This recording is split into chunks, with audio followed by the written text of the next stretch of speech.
Hello बच्चों, मैं संजीदा हिंदी शिक्षिका एलपीएम पब्लिक स्कूल के ऑनलाइन कक्षा में आप सभी का हार्दिक स्वागत करती हूँ। प्यारे बच्चों, आप सभी कैसे हैं? उम्मीद करती हूँ कि आप सभी अच्छे होंगे और खूब मेहनत से अपनी पढ़ाई कर रहे होंगे। तो चलिए आज की कक्षा आरंभ करते हैं। देखिए बच्चों, पिछले वीडियो में हम लोगों ने संधि के बारे में पढ़ा कि संधि किसे कहते हैं, संधि विच्छेद किसे कहते हैं और संधि कितने प्रकार के होते हैं। संधि 3 प्रकार के होते हैं: स्वर संधि, व्यंजन संधि और विसर्ग संधि। स्वर संधि के 5 भेद होते हैं। कौन कौन से? दीर्घ संधि, गुण संधि, वृद्धि संधि, यड़ संधि और अयाद संधि। इसके बारे में हम लोगों ने विस्तार से पढ़ा और इसके ट्रिक को भी जाना। तो चलिए आज के वीडियो में हम लोग व्यंजन संधि को पढ़ेंगे। तो सभी बच्चे ध्यानपूर्वक सुनिए और समझने का प्रयास कीजिए। और पीडीएफ में प्रश्नोत्तर भेज दिया जाएगा। सभी बच्चे अच्छे से अपनी फेयर कॉपी में लिख लीजिएगा। चलिए समझते हुए चलिए। व्यंजन संधि के कुछ नियम हैं अलग अलग, इसको आप लोग को याद करना पड़ेगा। जैसे कि स्वर संधि के बारे में तो आप सभी को पता चल गया। अब व्यंजन संधि के क्या नियम हैं इनको देखिए। पहला नियम है क, च, ट, त, प। प्रत्येक वर्ग का जो पहला अक्षर है इसके बाद कोई स्वर आए या किसी भी वर्ग का तीसरा चौथा वर्ण आए, जैसे ग, घ, ज, झ, ड, ढ, द, ध, ब, भ या य, र, ल, व आए तो पहला वर्ण अपने वर्ग के तीसरे वर्ण में बदल जाता है। इसको आपको अच्छे से समझना पड़ेगा। जैसे क प्लस अ जब मिलता है, क है तो ये ग में तीसरे वर्ण में बदल जाएगा। जैसे दिगंबर होता है तो इसका जब हम संधि विच्छेद करेंगे तो हो जाएगा दिक धन अंबर। दिगंबर ग है तो अलग करने पर पहला वर्ण आ जाएगा क, और जब इसको हम मिला देंगे तब यह ग में बदल जाएगा, दिगंबर। इसी प्रकार क धन ई मिलकर गी बना। जैसे वागीस है तो इसको हम अलग करेंगे, संधि विच्छेद करेंगे तो वाक बन जाएगा, वाक धन ईस। तो क ख ग पहला वर्ण जो है वो तीसरे वर्ण में बदल जाएगा, वागीस हो जाएगा। इसी प्रकार क धन ज मिलकर क्या बना? आधा ग और ज। जैसे क ख ग, क का तीसरा वर्ण ग होगा तो वाक धन जाल मिलकर बना वाक जाल। च धन अ मिलकर बना ज, च छ ज। अच धन अंत अजंत। अजंत का जब हम संधि विच्छेद करेंगे तो हो जाएगा अच धन अंत मिलकर बनेगा अजंत। इसी प्रकार त धन आ मिलकर बनेगा दा। जैसे जगदानंद तो हो जाएगा जगत धन आनंद। त थ द। इस नियम को नोट कर लीजिएगा आप सभी बच्चे, और किसी दिन बोर्ड पर वीडियो बनाएंगे, अच्छे से समझिएगा। और जहाँ न समझ में आए वहाँ आप कमेंट में पूछ लीजिएगा। फिर जब आपका विद्यालय खुलेगा तब इसको अच्छे से रिवाइज कराया जाएगा और समझाया जाएगा।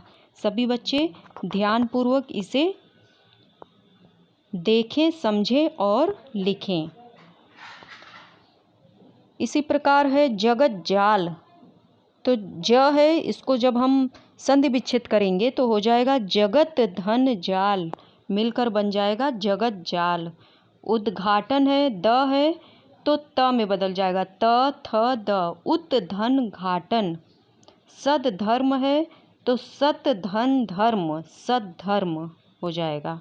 इसी तरह से इधर भी दिया है, तो इसको आप लोग पढ़ लीजिएगा। और दूसरा नियम नोट करिए, यदि प्रत्येक वर्ग के पहले वर्ण जैसे क, च, ट, त, प के बाद म, न या य आए तो पहला वर्ण अपने वर्ग के पांचवें वर्ग में बदल जाता है। जैसे वांग्मय पांचवा अक्षर है, क, ख, ग, घ, अंग पांचवा है, तो कैसे बदलेगा, क धन मय, और इसमें य भी आ रहा है तो कैसे बदलेगा, म, न या य आए तो पांचवें वर्ग में बदल जाएगा। पहला वर्ण अगर दिया है और उसके बाद में म, न या य आए तो किस में बदलेगा, पांचवें वर्ग में बदल जाएगा, वर्ग नहीं वर्ण में। जैसे वांग्मय में अंग है तो बदल जाएगा वाक धनमय, वांग्मय। सन्मार्ग में म आया हुआ है तो बदल जाएगा सत धन मार्ग, त, थ, द, ध, न, सन्मार्ग न आया है। जगन्नाथ में भी न आया है तो बन जाएगा त, थ, द, ध, न, पांचवा वर्ण है।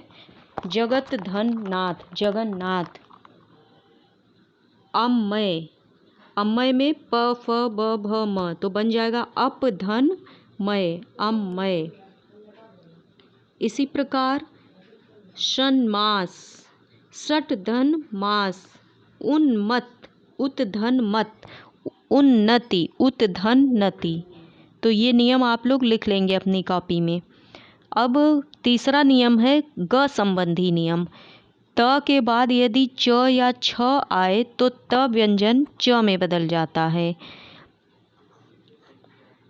और त के बाद यदि ज या झ आए तो त ज में बदल जाता है। ये सब लिखकर आप लोग अच्छे से याद कर लीजिएगा, फिर प्रैक्टिस करते रहिएगा, संधि आपको बड़े ही आसानी से समझ में आ जाएगी।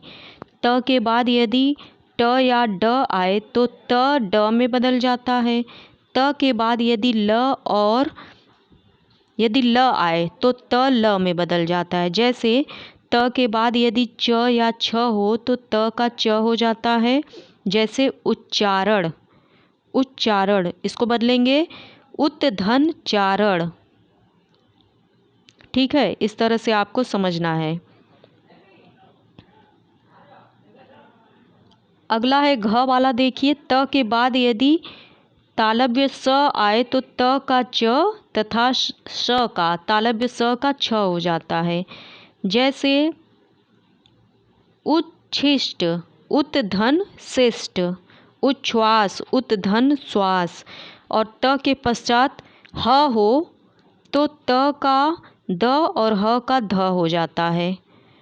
जैसे उद्धार, उत धन हार, पद्धति, पत धन हति, उद्धत, उत धन हत। इसी प्रकार अंग वाला नियम है छ संबंधी नियम। जब किसी स्वर के बाद छ आ जाए तो छ से पहले च जुड़ जाता है। जैसे विच्छेद, विधन छेद, अनुच्छेद, अनुधन छेद, आच्छादन, आधन छादन।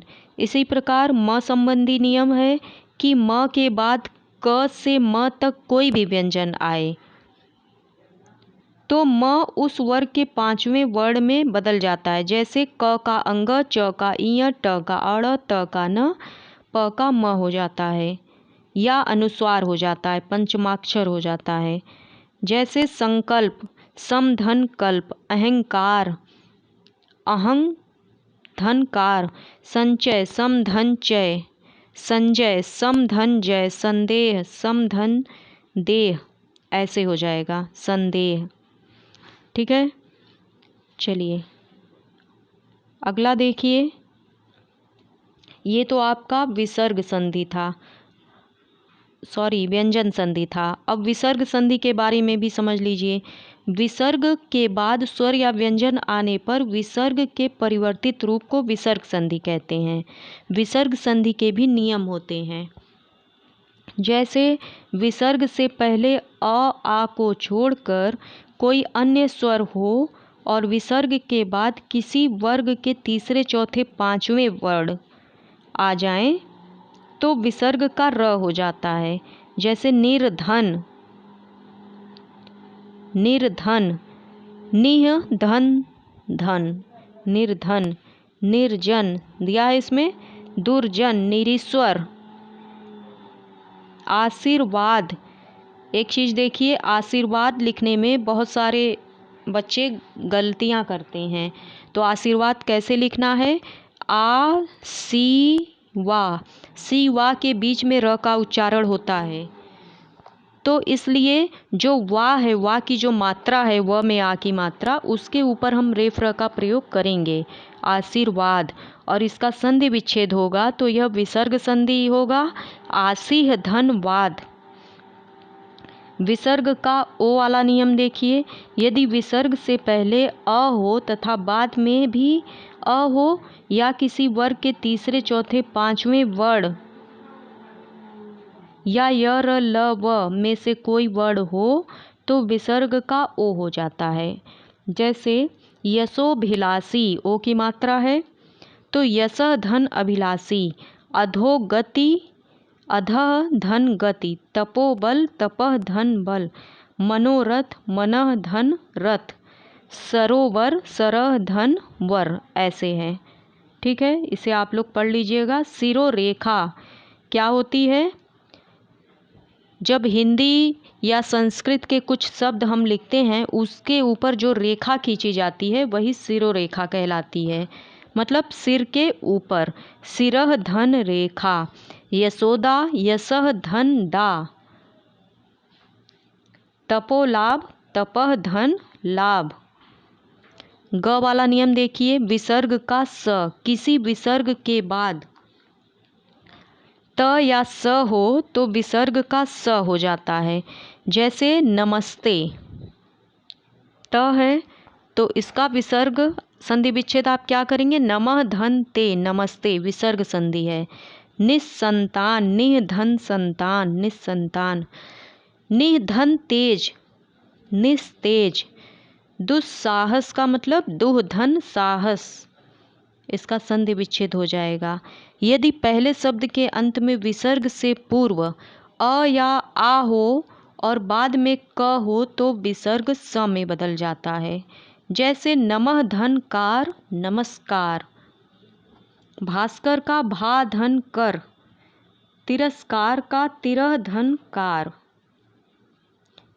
घ वाला नियम देखिए, विसर्ग का मूर्धन्य स में नियम, विसर्ग के पहले इ या उ हो और उसके पहले क ख ट ठ प फ, मतलब पहला दूसरा वर्ण में से कोई वर्ण हो तो विसर्ग का स हो जाता है। जैसे निष्कलंक, निह धन कलंक, दुष्कर्म, दुह धन कर्म, धनुष टंकार, धनु धन टंकार, निष्प्राण, निह धन प्राण, निष्कपट, निधन कपट, निष्काय, निधन काय, चतुष्पद, चतुधन पद, निष्फल, निधन फल।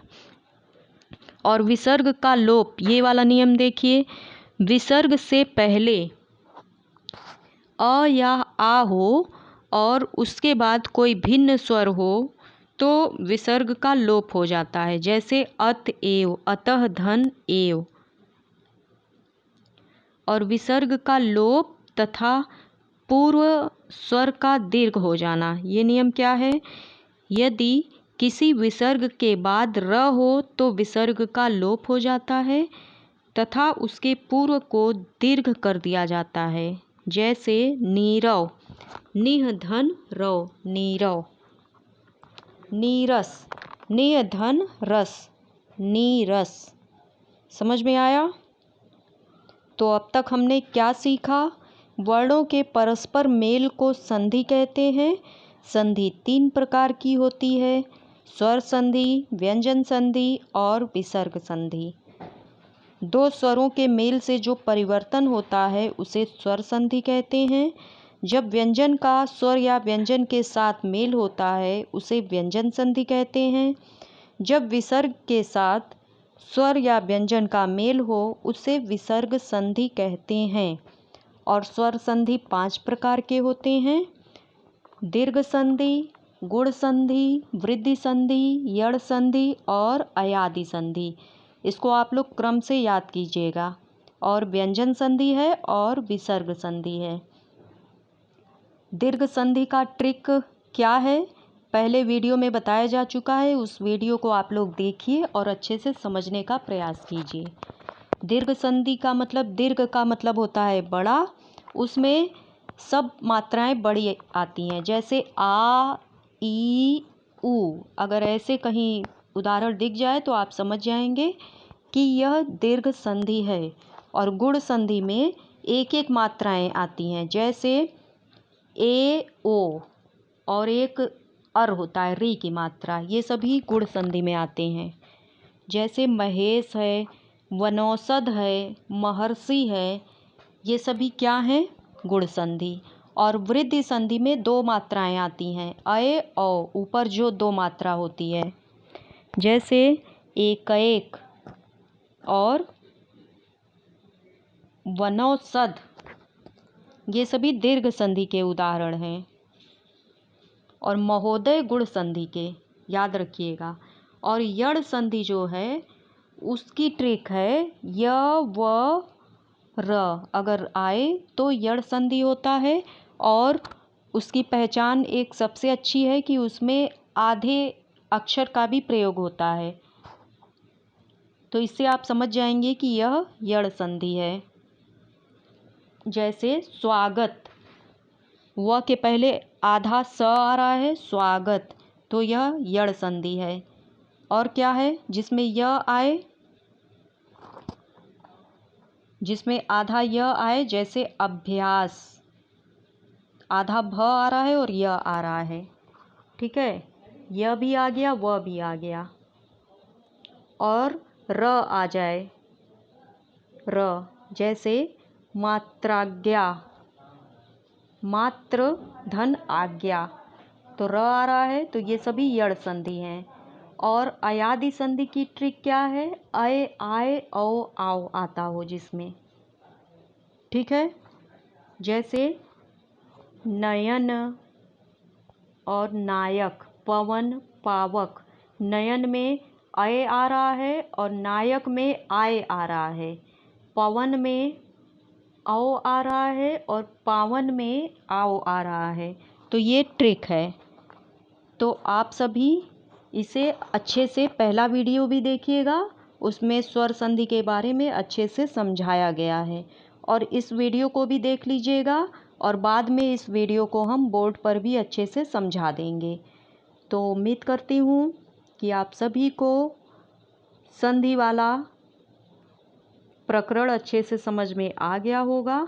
आप सब इसे अपनी कॉपी में अच्छे से लिखें और बार बार प्रयास करते रहें इसे समझने का, ठीक है बच्चों। तो उम्मीद करती हूँ कि आप सभी को संधि अच्छे से समझ में आ गया होगा। चलिए आज के लिए अब बस इतना ही रहने दे रहे हैं।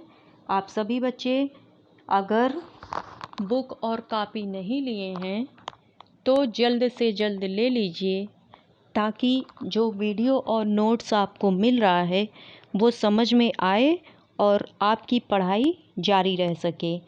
और फेयर कॉपी अच्छे से बनाइएगा, अच्छे से लिखिएगा और अच्छे से प्रैक्टिस कीजिएगा। और डेली एक एक पेज आप सुलेख लिखेंगे। सुलेख का मतलब देखकर लिखते रहिएगा। और श्रुत लेख जो होता है सुनकर लिखना, ठीक है, वो तो जब आप अपने विद्यालय आएंगे तब हम बोलेंगे, आप लोग सुनकर लिखिएगा। तो चलिए अब बस इतना ही रहने देते हैं। अगर कहीं कोई समस्या आती है तो आप लोग कमेंट में पूछिएगा, ठीक है बच्चों। और घर में रहें, अगर आवश्यकता पड़े तभी बाहर निकलें और मास्क ज़रूर लगाएं, सैनिटाइज़र लेकर चलें। और अगर आवश्यकता नहीं है तो सभी बच्चे घर में ही रहें और अच्छे से पठन पाठन करते रहें। अपनी पढ़ाई को आप सभी बच्चे जारी रखिएगा, क्योंकि अगर आप गैप करेंगे तो फिर मन नहीं लगेगा पढ़ने में, ठीक है बच्चों। चलिए आज के लिए बस इतना ही। घर में रहें, सुरक्षित रहें, पढ़ते रहें। धन्यवाद।